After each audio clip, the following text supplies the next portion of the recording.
C'est beau, hein? C'est juste magnifique. Juste magnifique. On se croirait dans un presse-papier géant, une sorte de boule de neige. Ouais, oui, je suis d'accord. Mais c'est surtout moi, le champ contre champ magique qui me fait rêver. Tu vois, Paris, comme on le voit jamais juste à droite. Ça ici, le point culminant de la ville. Enfin, Point culminant de la ville. C'est ça, Combien de mètres? 1800... Non, 130. Tu vois, je suis nul. Et parce qu'on est à Paris, pas à Voria. On est sur une butte. On est sur une butte. La butte Montmartre. La butte Montmartre. En tout cas, ça se mérite. Hein. Combien de marches on a monté pour venir? 222. 222. Je trouve ça chouette cette idée de, quand il y a un truc comme ça qui est plus grand que toi dans ta vie, d'avoir à le mériter. À l'époque des Romains, on venait prier Mars ici. Alors Mars, le dieu de la guerre. Le dieu de la guerre. C'est une basilique construite sur ordre de la République, c'est incroyable. Mais donc attends, ça veut dire que c'est avant la séparation de l'État et de l'Église. Exactement, construite par la Troisième République. Donc on est quoi, avant 1905 hein. Avant 1905. Donc ça fait plus d'un siècle en fait que les gens viennent se recueillir ici. Exactement. C'est le deuxième lieu le plus visité de France. Est-ce que vous savez pourquoi la pierre est si blanche? Parce que c'est une pierre spéciale, parce qu'elle se nettoie toute seule à l'eau de pluie. Ah, donc c'est pas l'action du Saint-Esprit.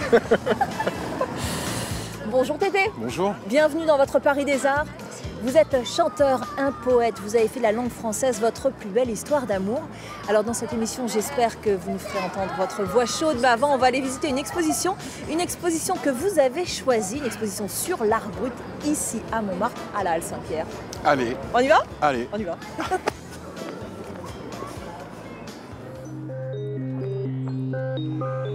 C'est une forme de consécration que le Montmartre de Van Gogh, Toulouse-Lautrec ou Picasso accueille cette exposition, dédiée à ce qu'on appelait autrefois l'art des fous. Depuis que Jean Dubuffet s'y est intéressé en 1947, on appelle ça l'art brut. Visite guidée en compagnie de Martine Luzardi, la directrice de la Halle Saint-Pierre. Il y a un art officiel, un art, comment dire, mainstream, et puis il y a des poches de résistance artistique, et l'art brut en est un des plus grands exemples. Alors que je comprenne, pour qu'un artiste puisse voir son travail labellisé art brut, donc c'est quoi? Ça concerne les gens qui ont des conditions psychologiques différentes? C'est-à-dire que les artistes d'art brut, ils créent pas du tout professionnellement, et pas du tout ni pour être connus, ni pour entrer dans le système. C'est une nécessité vraiment intérieure, c'est entre eux et eux. Et bien souvent, pour la plupart d'entre eux, les grands classiques de l'art brut, ils ne cherchaient pas à être montrés, ils ont créé en secret. Et c'est quelqu'un qui l'a découvert par hasard.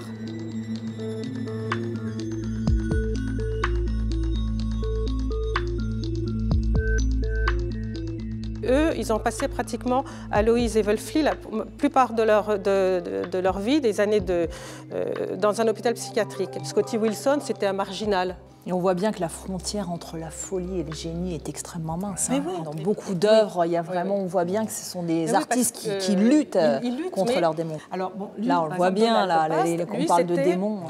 Un artiste tout à fait conventionnel. Et puis, un jour, dans un cimetière, il a une vision, mais une vision au sens propre, c'est-à-dire qu'il voit ces êtres évanescents, et il a passé toute sa vie à rematérialiser cette expérience de la vision.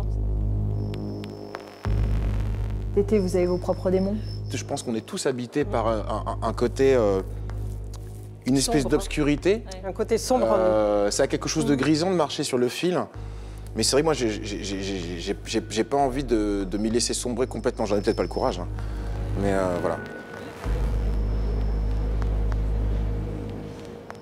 Alors là, je vais vous montrer une des merveilles de l'exposition. En fait, quand vous regardez, vous ne comprenez pas ce que c'est. Vous voyez, qu'est-ce que c'est pour vous? Bah, je vois des crayons voilà. taillés avec minutie. Mais regardez la mine, c'est-à-dire il décalote la mine et ensuite, avec une pointe, c'est dingue, hein? Il crée des univers. Il y a des églises, il a fait tout l'alphabet. Enfin, il peut mettre presque un an pour faire une pièce ou un mois. Enfin, et puis ça se casse. Et puis mine. Incroyable, mais je crois que ce qui me... Ça fait peur? Ouais, ce qui me fait froid dans le dos, c'est... Ah non, je rentre complètement dedans, mais je me dis, pour aller aussi loin dans l'exécution de son geste, c'est à la mesure de quelle peine en face.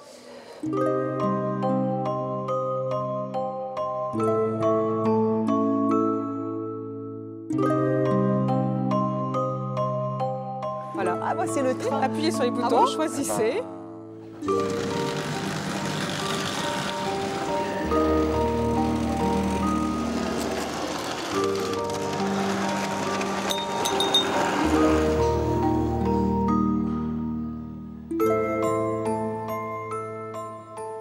a vu de nombreuses œuvres, Tété, qui ferait de très beaux tatouages. De très jolis tatouages, de très belles pochettes d'albums, comme ça par exemple. Justement, on va aller en rencontrer un de tatoueur, Tintin, le tatoueur des stars. Ah bah volontiers. Alors, vous êtes tatoué? J'allais dire de la tête aux pieds, oui, beaucoup. Beaucoup.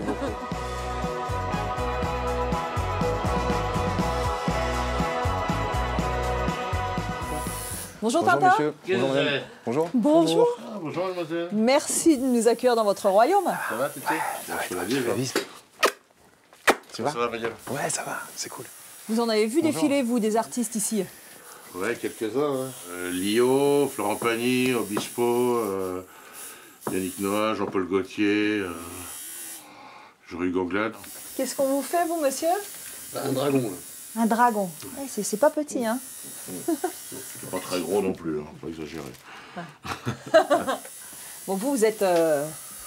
Gros, c'est ça? Non, pas du tout. Tatoué de la tête aux pieds, j'allais dire. De la tête aux pieds, ouais, j'en ai pas mal. Bah, je suis tatoueur, ça fait pas sérieux si j'ai pas de tatouage. Bon, bah en tout cas, merci de nous recevoir chez vous. Et puis on vous retrouve au Salon du tatouage au Mondial. Avec plaisir, j'espère. Début mars. D'accord, puis il y aura Tété, hein, il y aura le Tété. président du jury.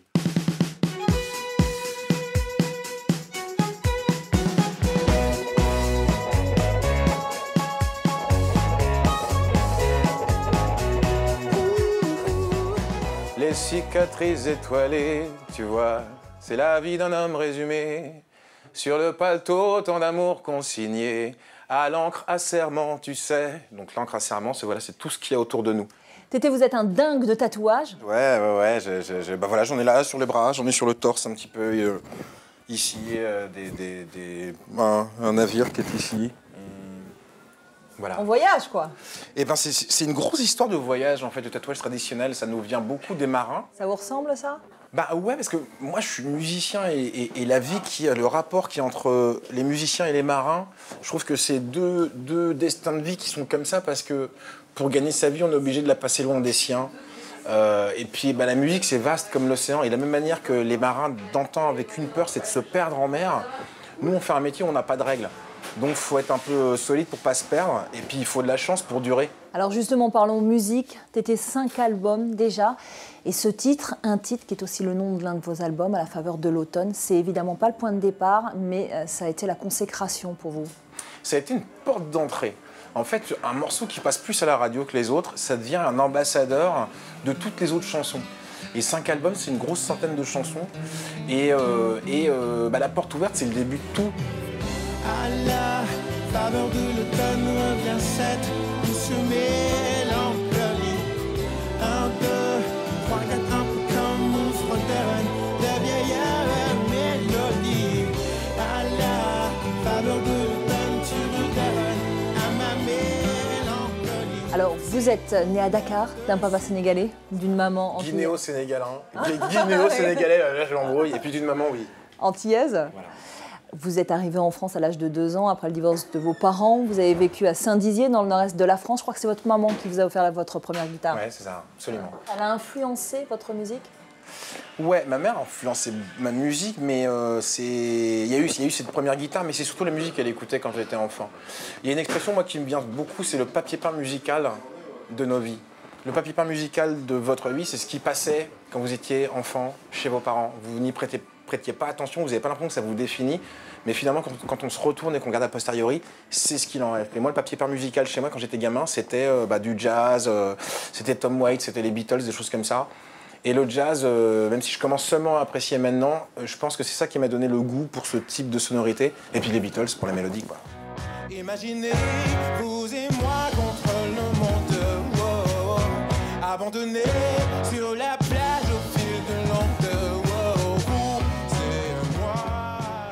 Vous aimez dresser des portraits, les portraits de vos rencontres, de vos amours, de toutes vos envies, de ce qui vous fait vibrer. On oscille toujours entre le vague à l'âme et le sourire aux lèvres. À l'approche de vos 40 ans, qu'est-ce que vous avez envie de dire, de raconter, de chanter ? C'est une très belle question. J'ai envie de chanter l'ivresse de ça, l'ivresse du plaisir, de se dire mais c'est dingue de pouvoir faire ce métier qui n'en est pas un depuis 15 ans. Et puis, il y a un débat qui est très prégnant dans la création, c'est que pour être un artiste inspiré, il faut souffrir, et puis il faut être dans une espèce de vague à l'âme. Moi, je trouve que c'est quelque chose de très charmant, le vague à l'âme, mais maintenant que je suis papa, mais c'est pas ça que j'ai envie de laisser comme trace à mon fils. Parce que la douleur, c'est pas une culture. Et que je pense qu'on a le droit d'être content, et j'adore mon métier. Mais s'il faut être dans le cliché de l'artiste maudit pour vivre mon métier, j'ai plus du tout envie de ça aujourd'hui. Votre dernier album, Tété, c'était le plus introspectif. D'ailleurs, le titre annonce la couleur, Nu là-bas. C'est où là-bas? Bah, là-bas, en fait, c'est tous ces sujets à la porte desquels je restais soigneusement. Parce que j'imagine qu'il est toujours plus difficile de se regarder dans un miroir que de faire le clown ou de faire diversion. Et du coup, c'était d'aller vers ces sujets-là, donc là-bas, et d'essayer d'y aller nu. Comment dit-on je t'aime que dans la langue de mon papa? L'ai-je loupé ce cours-là? Candice Melgène nous aussi quelle déveine, on devait faire grève ce jour-là. La même rue tournait, j'entends des voix. La même rue tournait dedans mes pas. Vous aviez besoin de vous livrer, de vous raconter? Je sais pas si c'était tant besoin de me livrer que d'arrêter de me cacher. Je crois que sur les albums précédents, en fait, j'ai écrit beaucoup de portraits de gens, de portraits de personnages, mais je me suis toujours caché derrière soit ces personnages, soit des tournures de phrases, ou des bons mots, ou une manière de brouiller un peu les pistes. Et j'ai fini par me demander, mais à force de te cacher comme ça, de quoi t'as peur? Et c'était surtout ça la démarche. C'est quand même un album dans lequel on voyage, votre dernier album, des États-Unis à la Martinique, on passe par Bordeaux, on va même faire un petit tour à Saint-Dizier. Et puis il y a une chanson qui parle de votre arrivée à Paris, c'est la chanson de ce côté-ci du bonheur. Quel souvenir gardez-vous de votre arrivée dans la capitale? Le souvenir que je garde de mon arrivée à la capitale, c'est une espèce de folie de partir de chez soi pour aller on ne sait pas trop où, mais on est porté par son rêve en fait, et je crois que c'est la magie des passions. Et voilà, mon arrivée à Paris, c'est ça, c'est le 11e, le 18e, où je fais la manche dans la rue pour gagner ma vie aux terrasses. Et c'est comme ça que j'apprends le métier, c'est comme ça que je me fais repérer. Et c'est une période qui est pleine de doutes, mais qui est pleine de lumière, parce qu'on se lève le matin et on se dit enfin, je fais ce que j'aime. Enfin, je fais ce que j'aime et je me prends en main. Le bonheur, c'est quoi? Le bon refrain, au bon moment, la bande son de ta... Tété est arrivé à Paris presque en même temps qu'Hassan Timbo, un ami de Nancy. Hassan a été formé au cours Florent, il a enchaîné les rôles dans de nombreuses pièces de théâtre avant de créer sa compagnie, la Surface de Réparation. Aujourd'hui, il joue, il met en scène, rencontre. Vous avez travaillé ensemble? Oui. Qu'est-ce que vous avez fait ensemble? C'est pour toi. Ensemble, en fait, j'ai participé à une pièce de Monsieur, parce que Monsieur est acteur, Monsieur met en scène, Monsieur écrit.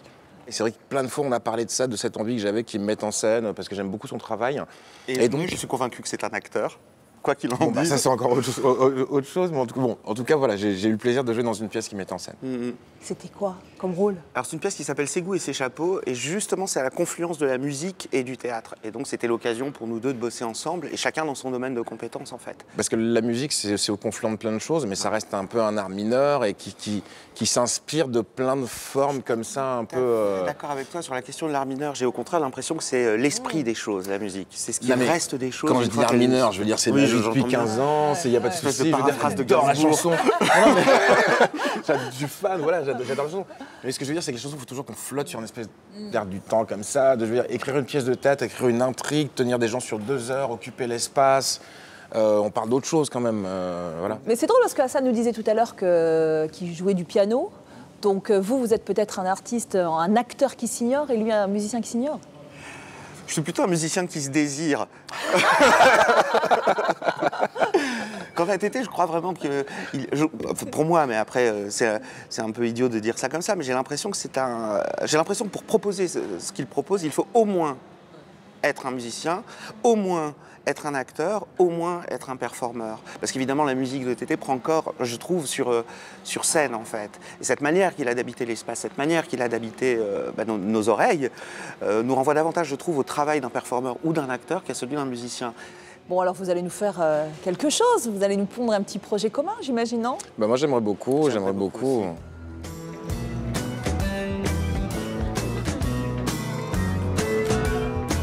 Retour à présent au pied du Sacré-Cœur pour le questionnaire du Paris des Arts. Mon plus beau souvenir à Paris, c'est mon arrivée. Je suis arrivé à Paris il y a 15 ans avec juste une guitare et j'ai gagné ma vie en faisant la manche aux terrasses de café. Et donc ça se passait entre le 11e et ici. C'est-à-dire que juste derrière la basilique, il y a la place du Tertre qui est au-dessus, où il y a tous les caricaturistes. Et c'est là, quand il faisait beau, voilà, que je venais jouer, que je passais le chapeau. Il m'est arrivé de le faire ici aussi. L'énergie qui est à Paris, c'est une ville qui s'arrête jamais, quoi, qui vous donne de l'énergie, qui vous en prend aussi. Mais cet échange d'énergie, c'est hyper inspirant. Les marches qui descendent entre ici et le bas du 18e, il y a un funiculaire qu'on peut prendre, mais les marches, c'est autrement plus poétique. Et c'est vrai que c'est super, voilà, on a les yeux, le regard qui se perd sur Paris, c'est fabuleux. Et c'est l'île Saint-Louis. C'est l'île Saint-Louis parce que c'est une île qui n'est pas spécialement connue avant qu'on arrive à Paris. Et je trouve que c'est une vraie prouesse technique, et puis quelle poésie, quoi, d'être entre deux bras de Seine comme ça, c'est... Le Casino de Paris.